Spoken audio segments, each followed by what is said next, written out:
अस्सलाम वालेकुम। आज हमारे पास मैथमेटिकल मेथड की एक्सरसाइज 2.1 है। हमने 2.1 से पहले उसकी एग्जांपल, थ्योरम्स और डेफिनेशंस वगैरह जो थी वो कर ली थी लास्ट लेक्चर में। आज हम एक्सरसाइज स्टार्ट करें। इसका क्वेश्चन नंबर फर्स्ट जो है उसमें आंसर ट्रू और फॉल, जस्टिफाई योर आंसर। यानी कि हमें आंसर देना है इसका कि ये ट्रू है, ये फॉल है, जो स्टेटमेंट हमें दी गई है, और साथ में हमें ये भी बताना है कि उसका जो आंसर है, आंसर को भी हमने जस्टिफाई करना है। अब फर्स्ट पार्ट जो है इसका, फर्स्ट क्वेश्चन का वो है, a group can have more than one identity element. तो ये इनकरेक्ट है। क्यों? क्योंकि because group have only one identity element. क्योंकि ग्रुप में जो होता है सिर्फ एक ही आइडेंटिटी एलिमेंट होता है। हम उसकी यूनिकनेस के लिए दी वर्ड भी साथ यूज़ करें, दी आइडेंटिटी एलिमेंट बी। हम तो ये हमारे पास इनकरेक्ट होगा क्योंकि इसमें आइडेंटिटी एलिमेंट सिर्फ वन होता है ग्रुप में। सेकंड है, the null set can be consider to be a group, कि नल सेट को हम कोई ग्रुप कंसीडर कर सकते हैं। तो ये भी इनकरेक्ट है। क्यों? क्योंकि हमारे पास उसमें आइडेंटिटी एलिमेंट नहीं होता। थर्ड जो है, there may be groups in which the cancellation law fail, कि ग्रुप में जो कैंसलेशन लॉ होता है वो फेल होता है। हम कहेंगे ये भी इनकरेक्ट है। क्यों? क्योंकि जितने भी ग्रुप थे हर ग्रुप में कैंसलेशन लॉ जो होता है वो होल्ड करता है। फोर्थ वाला है, every set of numbers which is group under addition. Every set of numbers मतलब रियल नंबर्स, वो अंडर एडिशन ग्रुप है, is also a group under multiplication and vice versa. यानी कि वो अगर जो हमारे पास रियल नंबर्स है वो अंडर एडिशन भी ग्रुप है और अंडर मल्टीप्लिकेशन भी। अंडर एडिशन तो रियल नंबर जो होते हैं वो ग्रुप होते हैं, लेकिन अंडर मल्टीप्लिकेशन तो वो ग्रुप होती नहीं है। तो जिसकी वजह से ये हमारे पास इनकरेक्ट हो गया। आगे मैं फिफ्थ वाला, set of real numbers is group with respect to subtraction. वो कह रहे हैं सब्ट्रैक्शन के रिस्पेक्ट से ये जो रियल नंबर होते हैं ग्रुप होते हैं, लेकिन वो ग्रुप नहीं होते, इनकरेक्ट है। क्यों? क्योंकि इसमें एसोसिएटिव लॉ जो सब्ट्रैक्शन में होता है वो होल्ड करता ही नहीं है। The set of all non zero integers in R group with respect to division. Set of all non negative integers मतलब नॉन जीरो इंटीजर्स मतलब जीरो को इंटीजर्स में से निकाल दें, उसके अलावा जितने इंटीजर्स हैं वो विद रिस्पेक्ट टू डिवीजन जो है वो कह रहे ग्रुप होते हैं नहीं, because division law is not associative. जो डिवीजन लॉ होता है वो एसोसिएटिव लॉ को होल्ड ही नहीं करता, जिसकी वजह से ये भी रॉन्ग हो गया। अब आगे हमारे पास सेवंथ वाली है, उसमें to each element of a group there does not correspond and incorrect and inverse element. ये भी हमारे पास इनकरेक्ट हुई। क्यों? क्योंकि हमारे पास हर ग्रुप में हर एलिमेंट जो होता है उसका एक इनवर्स एलिमेंट भी मौजूद होता है। ठीक हो गया। आगे नेक्स्ट जो एथ वाली है उसमें है, to each element of a group there correspondent only one inverse element. तो ये ठीक होगी। उन्होंने बोला कि हर ग्रुप में एलिमेंट का जो करस्पॉन्डेंट उसका इनवर्स होता है वो भी एक ही होता है। तो जाहिर सी बात एक ही होता है हर एलिमेंट का इनवर्स। तो ये हमारे पास करेक्ट हो गई। अब इसका लास्ट वाला पार्ट जो है उसमें हमारे पास है, to each element of a group there correspondence more than one inverse element. वो करे एक से ज्यादा भी इनवर्स एलिमेंट हो सकते हैं हर ग्रुप में एलिमेंट के, तो वो भी रॉन्ग है हमारे पास, क्योंकि एक से ज्यादा एलिमेंट होते हैं। इनवर्स एलिमेंट जो होता है हर एलिमेंट का जो इनवर्स होता है वो यूनिक होता है। ठीक हो गया। ये हमारा क्वेश्चन नंबर फर्स्ट हो गया। अब हम इसका क्वेश्चन नंबर 2 करते हैं। क्वेश्चन नंबर 2 जो show that in a group G the identity element is unique. वो कह रहे हैं आइडेंटिटी एलिमेंट जो है वो यूनिक है, ये हमने शो करवाना है। सपोज कर लेते हैं, सपोज इफ पॉसिबल, हम कर लेते हैं कि हाँ ये पॉसिबल है कि आइडेंटिटी एलिमेंट जो है वो यूनिक है। तो क्या कर लेते हैं, अब हम लेट कर लेते हैं कि ई, आइडेंटिटी एलिमेंट को हम ई से शो करवाते हैं, ई ले लेते हैं और ई डैश ले लिया, मतलब inverse. B the identity element, दो आइडेंटिटी एलिमेंट ले लिए हमने, B the T Y identity element. ठीक हो गया। अब आइडेंटिटी एलिमेंट ई है, उसको ई डैश से मल्टीप्लाई करवाएंगे या ई डैश को मल्टीप्लाई ई से करवाएंगे तो हमारे पास आइडेंटिटी एलिमेंट ही आएगा। इसे फर्स्ट कह लेते हैं। ठीक हो गया। अब सेकंड लेते हैं, if E is identity element.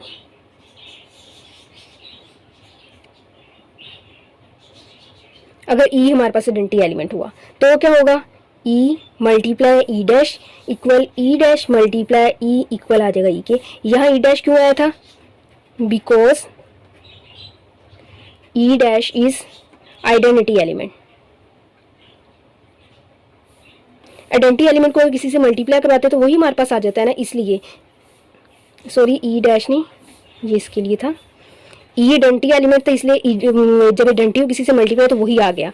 अब यहाँ पे हमारे पास करेंगे तो ई आ रहा, क्यों, क्योंकि if E dash is identity element, E dash जो था वो हमारे पास आइडेंटिटी एलिमेंट है, इसलिए से जब ई से मल्टीप्लाई किया तो हमारे पास आंसर ई आ गया। इसको सेकंड करें। ठीक हो गया।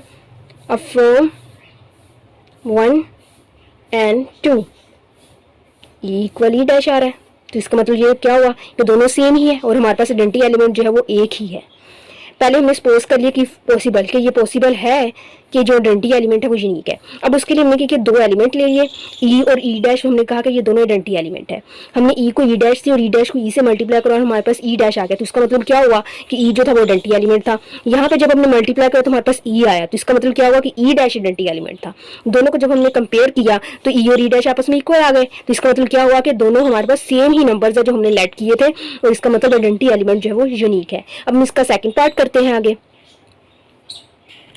अब हम नेक्स्ट पार्ट करते हैं, the inverse of each element is unique. पहले हमने क्या था, आइडेंटिटी एलिमेंट यूनिक होता है। अब हम कह रहे हैं कि हर एलिमेंट का जो इनवर्स होता है वो भी यूनिक होता है। इसके लिए हम पहले लेट कर लेते हैं ए बिलोंग कर रहा है जी में से। जी में से मैंने एक एलिमेंट ए ले लिया है जिसका हमने बताना है कि इसका इनवर्स एलिमेंट एक ही है, यूनिक ही है।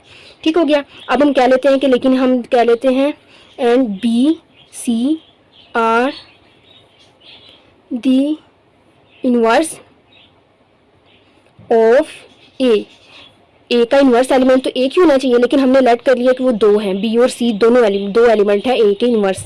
हमने प्रूव करवाना है कि अब हम जब प्रूव करेंगे तो उसमें ये दोनों इक्वल आने चाहिए। इक्वल आएंगे तभी हम कहेंगे ना कि ए का जो इन्वर्स एलिमेंट है वो यूनिक है।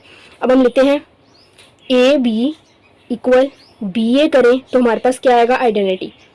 इसे इक्वेशन 1 कर देंगे। आइडेंटिटी क्यों आएगा, एक ए है, बी जो था इसका इन्वर्स एलिमेंट था, तो जब एलिमेंट को उसके इन्वर्स से मल्टीप्लाई करें, चाहे लेफ्ट से करें राइट से करें, हमारे पास आइडेंटिटी आता है। उसी तरह अगर सी उसका इन्वर्स एलिमेंट हो ए का, तो हम ए को सी से करें या सी को ए से करें, हमारे पास ई ही आएगा, क्योंकि यहाँ पे हमारे पास सी जो है वो ए का इन्वर्स एलिमेंट है। अब हम लिख लेते हैं बी इक्वल होता है बी के, इसके साथ अगर आइडेंटिटी एलिमेंट हम ले लें तो कोई फर्क नहीं पड़ेगा, बी वैसे रह गया। आइडेंटिटी एलिमेंट की जगह अगर हम लिखते हैं आइडेंटिटी किसकी इक्वल है, ए सी के, हम इधर लिखते हैं ए सी। अब एसोसिएटिव लॉ होल्ड करवाएं तो हमारे पास बी ए के इर्द गिर्द ब्रैकेट आ जाएगी, यहाँ पे सी आ जाएगा, और बी ए किसकी इक्वल है, ई के, तो ये आ जाएगा ई डॉट सी। तो इससे क्या हुआ, बी इक्वल आ गया सी के, तो इससे प्रूव हो गया hence the inverse element inverse of each element is unique. अब हमारे पास क्वेश्चन नंबर 3 है, which of the following are groups. हमने बताना है कौन से ग्रुप है और कौन से नहीं।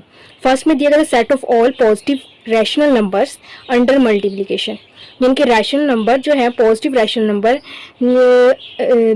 अंडर मल्टीप्लिकेशन ग्रुप है या नहीं। तो पॉजिटिव रैशनल नंबर जो है वो अंडर मल्टीप्लिकेशन ग्रुप होंगे, क्योंकि रैशनल नंबर जो होते हैं हमारे पास उसमें से अगर जीरो निकाल दी तो अंदर मल्टीप्लिकेशन ग्रुप होते हैं ना, तो इसलिए अगर पॉजिटिव रैशनल नंबर होंगे अंडर एडिशन तो वो भी ग्रुप होंगे। The set of all complex number g such that g जिनका मॉडुलो ने और 1 आए under multiplication defined by complex number, यानी कम्प्लेक्स नंबर है वो अंडर मल्टीप्लिकेशन जो है हमारे पास ग्रुप होते हैं। तो कम्प्लेक्स नंबर जाहिर सी बात अंडर मल्टीप्लिकेशन ग्रुप होते हैं, और उनका मॉडुलो जो अगर इक्वल 1 हो ये हमारे पास अंडर मल्टीप्लिकेशन ग्रुप होते हैं। अब नेक्स्ट देखते हैं हम, इसमें हमारे पास है this set of all integers under binary operation ओ।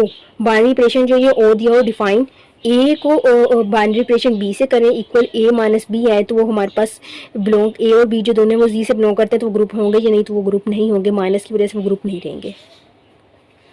आगे हमारे पास नेक्स्ट आता है the set of irrational number of all q dash, मतलब of all irrational numbers under multiplication. Irrational number under multiplication जो होते हैं हमारे पास ग्रुप होते हैं नहीं, इररेशनल नंबर जो होते हैं वो अंडर मल्टीप्लिकेशन हमारे पास ग्रुप नहीं होते।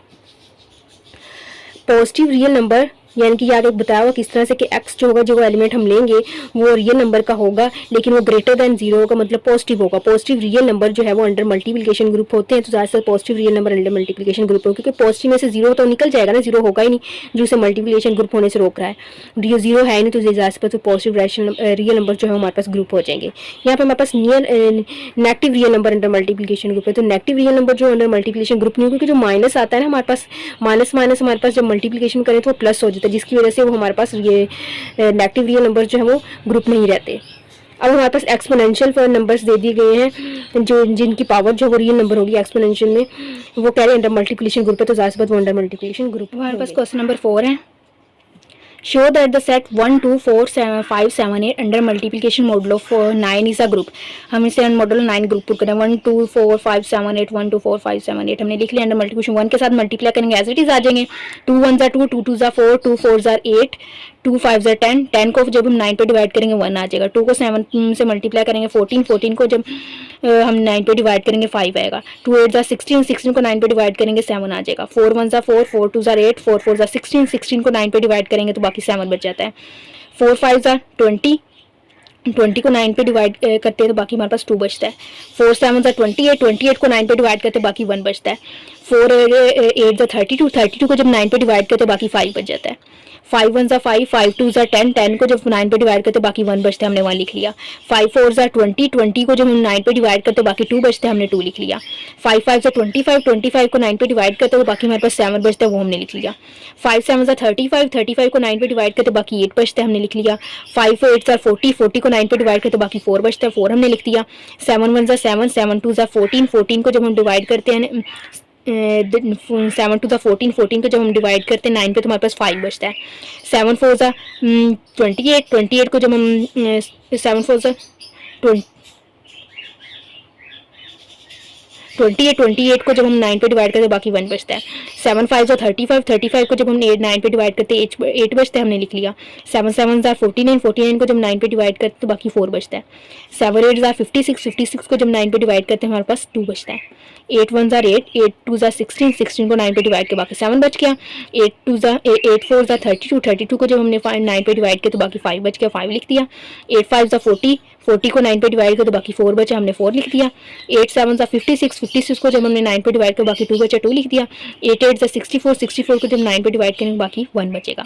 अब ये जितने भी एलिमेंट सारे के सारे सेट में मौजूद हैं, हम कहते हैं क्लोजर ला होल्ड कर गया। क्लोजर ला होल्ड कर गया तो हमारे पास एसोसिएटिव ला भी होल्ड कर गया। आइडेंटिटी एलिमेंट इसमें 1 है क्योंकि हम अंडर मल्टीप्लिकेशन कर रहे हैं। अब इनमें है कि हमने इन्वर्स देखने हैं। 1 का इन्वर्स तो 1 ही होता है। 2 अब 2 इस रो में हमारे पास आइडेंटिटी एलिमेंट 1 कहाँ पे आ रहा है 5 पे, तो 2 का इन्वर्स क्या आ गया 5। 4 इस वाली रो में आइडेंटिटी एलिमेंट यहाँ पे आ रहा है, उसके ऊपर एलिमेंट 7 है तो 4 का इन्वर्स मल्टीप्लिकेटिव इन्वर्स क्या आ गया हमारे पास 7। अब 5 वाली रो में आइडेंटिटी एलिमेंट जो हमारे पास आ रहा है उसके ऊपर जो एलिमेंट है वो 2 है, तो हमारे पास 5 का इन्वर्स क्या आ गया 2। 7 इस वाली रो में आइडेंटिटी एलिमेंट हमारे पास ये है और इसके ऊपर जो एलिमेंट है 4 है, तो मतलब 7 का मल्टीप्लिकेटिव इन्वर्स 4 आ गया। 8 इस वाली रो में हमारे पास आइडेंटिटी एलिमेंट यहाँ पे मौजूद है, इसके ऊपर जो एलिमेंट है 8 है, मतलब 8 का इन्वर्स भी मल्टीप्लिकेटिव इन्वर्स हमारे पास 8 ही आ गया। इन्वर्स भी मौजूद है हमारे पास, सारे कंडीशन सेटिस्फाई हो गई, तो इसका मतलब क्या हो गया कि ये हमारे पास अंडर मल्टीप्लिकेशन ग्रुप है। अब हमारे पास क्वेश्चन नंबर 5 है, इज जी अंडर ओ या हम जो भी यानी किसी कैसे हम ओ कह रहे हैं is a group where O is defined by, वो इस तरह से डिफाइन है कि दो एलिमेंट को जब अंडर ओ जब करवाएं तो हमारे पास आंसर में 0 आएगा। ठीक हो गया, तो ये चीज़ हमें ये भी बता रही है कि क्लोजर ला सेटिस्फाई हो रहा है, हमें क्लोजर ला भी सेटिस्फाई करने की जरूरत नहीं है। ठीक हो गया, अब हम करते हैं एसोसिएटिव ला। एसोसिएटिव ला के करेंगे 2 3 4 ले लेते हैं, 2 0 3 4 ले लेते हैं। 2 3 को करेंगे 0 आएगा, जब 0 के अंदर करें तो आंसर में मेरे पास 0 ही आना चाहिए। 4 को जब 0 के अंदर करेंगे 0 आएगा, 3 को 4 से करेंगे 0, 2 को 0 से करेंगे 0। एसोसिएटिव ला होल्ड आइडेंटिटी एलिमेंट ई को 0 से करें तो हमारे पास 0 आएगा, ई को 1 से करें तभी हमारे पास 0 आ रहा है, 1 पे भी 0 आ रहा है, ई पे भी 0 आ रहा है, तो मतलब आइडेंटिटी एलिमेंट हमारे पास इसमें हमारे पास नहीं आ रहा, तो हम इसे कह देंगे ये हमारे पास जो है वो ग्रुप नहीं है। अब शो करना है matrices I identity matrix A 1 0 0 -1, B -1 0 0 -1, C -1 0 0 -1 फॉर्मा ग्रुप अंडर मल्टीप्लिकेशन। ये हमारे पास ग्रुप है अंडर मल्टीप्लिकेशन। ठीक हो गया, इसको मैंने मल्टीप्लाई करके खुद पहले ये लिख ली हुई है कि ए को जब ए से मल्टीप्लाई करेंगे तो हमारे पास आइडेंटिटी आएगा, मतलब एलिमेंट जो सेट्स उनको एक साथ मल्टीप्लाई करेंगे तो हमारे पास आइडेंटिटी मैट्रिक्स आएगा। ठीक है, ए को सी से करेंगे तो बी आएगा, सी को बी से करेंगे तो ए आएगा, ए को बी से करेंगे सी आएगा, ए को सी से करेंगे बी। मतलब अगर दो एलिमेंट किसी दो एलिमेंट मैट्रिक्स को मल्टीप्लाई करने से थर्ड आएगा, इन दोनों करने से ये आएगा, इन दोनों करने से ये एलिमेंट्स में मैट्रिक्स हमारे पास बचेगा। ठीक हो गया, ये हमने आई ए बी सी लिख लिया। मल्टीप्लिकेशन आई को जब करेंगे तो वो ऐसे चीज वही आ जाएंगे क्योंकि आइडेंटिटी मैट्रिक्स है। ए को आइडेंटिटी मैट्रिक्स से करेंगे ए आएगा, ए को ए से करेंगे तो आई आ जाएगा, ए को बी से करेंगे तो बाकी सी बचे तो वो आ जाएगा, ए को सी से करेंगे तो बी आ जाएगा, बी को आइडेंटिटी से करेंगे तो बी आ जाएगा, बी को ए से करेंगे तो सी आ गया, बी को बी से करेंगे तो आइडेंटिटी आ जाएगा, बी को सी से करेंगे तो ए आ जाएगा, सी को आइडेंटिटी से करेंगे सी आ जाएगा, सी को ए से करेंगे तो हमारे पास बाकी बी बच जाता है, बी आ जाएगा, सी को बी से करेंगे तो ए आ जाएगा, एक सी को सी से मतलब इट सेल्फ करेंगे तो हमारे पास आइडेंटिटी आ जाएगा, इट सेल्फ करने से हमारे पास आइडेंटिटी आती है। ठीक हो गया, अब ये सारे के सारे जो हैं वो इसमें मौजूद हैं, ये जो प्रूव करने के लिए दिया था, मतलब ये सारे वही आ रहे हैं जो हमें आइडेंटिटी ए बी और सी दिए थे। ठीक हो गया, सारे वही आ रहे हैं, उसके अलावा कोई और नहीं आ रहा। तो इसका मतलब क्या, क्लोजर लॉ होल्ड कर रहा है, क्लोजर लॉ होल्ड कर रहा है तो एसोसिएटिव लॉ भी होल्ड कर रहा है। आइडेंटिटी हमारे पास 1 नहीं आना है, आइडेंटिटी मैट्रिक्स ही आना है। इनवर्स जो है वो आइडेंटिटी ए का ए, बी का बी और सी का सी आएगा, क्योंकि वही एलिमेंट से इटसेल्फ करने से ही हमारे पास आइडेंटिटी एलिमेंट आ रहा है। ठीक हो गया, so its group under multiplication. तो ये अंडर मल्टीप्लिकेशन हमारे पास ग्रुप प्रूफ हो गया है। अब हमारे पास क्वेश्चन नंबर 7 है, prove that a set of complex valued function. Complex valued function है हमारे पास आई एफ जी एच, ये हमारे पास 4 कम्प्लेक्स वैल्यूड फंक्शन है जो डिफाइन किए गए on the set of complex number without zero, मतलब नॉन जीरो नंबर है कम्प्लेक्स नंबर। बाय अगर आइडेंटिटी को करें तो हमारे पास जी आएगा कोई नंबर, आइडेंटिटी को जिससे भी करेंगे फंक्शन आइडेंटिटी पे अप्लाई करें, आइडेंटिटी फंक्शन अगर किसी पे अप्लाई करेंगे तो वही आ जाएगा। अगर एफ वाला फंक्शन अप्लाई कर रहे हैं तो हमारे पास वो जो है जिस पे करें उसका साइन चेंज हो जाएगा। अगर जी वाला करेंगे तो वो हमारे पास जी को जी पे करेंगे तो वो उलट हो जाएगा। अगर एच को करेंगे तो उलट भी हो जाएगा और साइन भी चेंज हो जाएगा। ये आप लोगों ने याद रखनी है चीज़। ठीक हो गया कि इस तरह से करना है, तो हम इनको करेंगे तो उसी फॉर्म में हम लिखेंगे। और इसमें जो जी है वो बिलोंग कर रहा है कम्प्लेक्स नंबर में से विदाउट जीरो में से। Form a group under composition हमने इसे प्रूव करना है।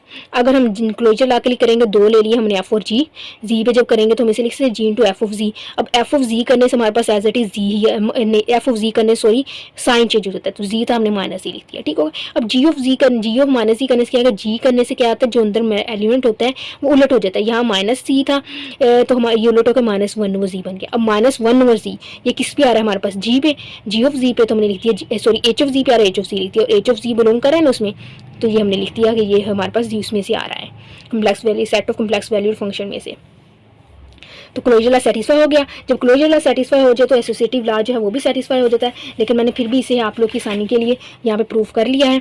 G of f of h of g, g of f of h of g, f of g जब करेंगे f of h of g पे एच पे क्या होता है उलट हो जाता है, साइन भी चेंज होता है, हमने इसे उलट कर दिया, साइन भी चेंज कर दिया। एफ पे क्या होता है सिर्फ साइन चेंज होता है, हमने सिर्फ इसका साइन माइनस था प्लस कर दिया। जी पे क्या होता है ये आप उलट हो जाता है, हमने उलट कर दिया, जी आ गया। ठीक हो गया, इस पर भी सेम इसी तरह के वो दोनों आपस में इक्वल आ गए। आइडेंटिटी के लिए क्या करते हैं, आइडेंटिटी को एफ से भी किया, जी से भी किया और हमने एच से भी किया। आइडेंटिटी को एफ से करेंगे तो हमारे पास आई एफ ऑफ जी क्या आता है, एफ में साइन चेंज होता है, आइडेंटिटी में एज इट इज वही चीज़ आ जाती है। अब ये जो है ये किसकी इक्वल था, एफ ऑफ जी के। आई जी ऑफ जी लिख दिया, जी में क्या होता है हमारे पास उलट हो जाता है, हमने उलट लिखा, आइडेंटिटी पे सेम वही रहता है वही लिखा, और ये क्या था जी था, हमने जी लिख दिया। आई जो था इसको एच के साथ किया तो जी एच जो है हमारे पास साइन भी चेंज करता उलट भी करता, हमने जी का साइन भी चेंज कर दिया उलट भी कर दिया। आइडेंटिटी पे वो सेम वही चीज़ आती है, हमने सेम वही चीज़ ली थी, और ये हमारे पास एच ऑफ जी की इक्वल था एच ऑफ जी के। अब देखो आइडेंटिटी को एफ से किया तो एफ आया, आइडेंटिटी को जी से किया तो जी आया, आइडेंटिटी को एच से किया तो एच आया। तो मतलब इसका मतलब क्या हुआ, आई को जब किया सॉरी तो आई इसका मतलब आई ऑफ जी हमारे पास आइडेंटिटी बन गया। अब इन्वर्स लेना है, जी को जी से करेंगे तो हमारे पास क्या आ रहा है आइडेंटिटी एलिमेंट आ रहा है, एच को एच से करेंगे तब भी आइडेंटिटी आ रहा है, एफ को एफ से करेंगे तब भी आइडेंटिटी आ रहा है। तो मतलब हमारे पास इसका मतलब क्या हो गया, एफ का एफ, जी का जी और एच का एच इन्वर्स है, इन्वर्स भी एग्जिस्ट कर गया, तो इसका मतलब ये हमारे पास क्या हो गया, ग्रुप हो गया। अब हमारे पास क्वेश्चन नंबर 8 है, शो दैट द सेट जी 2 की पावर k और k जो है हमारे पास इंटीजर्स हैं, मतलब एक्सपोनेंशियल की फॉर्म में हमारे पास दे दिया गया है, is the group under multiplication, इसे अंडर मल्टीप्लिकेशन ग्रुप करना है प्रूफ। क्लोजर है इसमें सेटिस्फाई करेगा ही, क्यों, क्योंकि 2 की पावर k ले लें या l ले लें, कोई भी पावर ले लें, उनको जब मल्टीप्लाई करवाएंगे अंडर मल्टीप्लिकेशन प्रूव करना है ना, तो पावर ऐड हो जाती है, पावर ऐड होकर जो मतलब वो फिर भी एक्सपोनेंशियल की फॉर्म में आ गया तो वो जाहिर सी बात इस पर बिलोंग करेगा। ये होगा तो एसोसिएटिव लॉ भी होल्ड कर देगा। हमने फिर भी ले लेंगे 2 की पावर k, l की पावर 2 की पावर l, 2 की पावर m, ये जब करेंगे ऐड होकर 2 की पावर k प्लस l आ गई, फिर जब इसमें ऐड करेंगे k plus l plus m आ गई, इसी तरह इन दोनों को ऐड किया एल प्लस एम आ गई, फिर इसमें जब के एल हुआ तो के प्लस एल प्लस एम दोनों इक्वल आ गए। आइडेंटिटी कैसे पता, 2 की पावर 0 को k के साथ करेंगे तो 2 की पावर k 0 आ गया, या के साथ करेंगे तो हमारे पास k प्लस 0, 0 प्लस k मतलब 2 की पावर k ही आता है। ठीक है, 0 में k ऐड करेंगे, k में 0 ऐड करके ही रहता है, मतलब 2 की power k as it is आ रहा है। तो इसका मतलब क्या हुआ, 2 की पावर 0 जो है आइडेंटिटी एलिमेंट है। ठीक है, क्योंकि आइडेंटिटी एलिमेंट 2 की पावर 0 लेंगे तो उसको जिसमें मर्जी ऐड कर लें, मल्टीप्लाई कर ले जिससे मर्जी, हमारे पास 2 की पावर k मतलब वही एलिमेंट आएगा। इनवर्स 2 की पावर k माइनस k लेंगे तभी ये 0 हो जाएंगे और हमारे पास आइडेंटिटी आएगा ना, तो 2 की पावर l ले लेंगे और साथ में 2 की पावर माइनस l ले लें, दोनों ऐड करेंगे तो हमारे पास 0 आएगा, तो हमारे पास आइडेंटिटी एलिमेंट आ गया। तो इसका मतलब क्या हुआ, इनवर्स जो आपस में उनका साइन चेंज करने से आ रहा है। चारों कंडीशन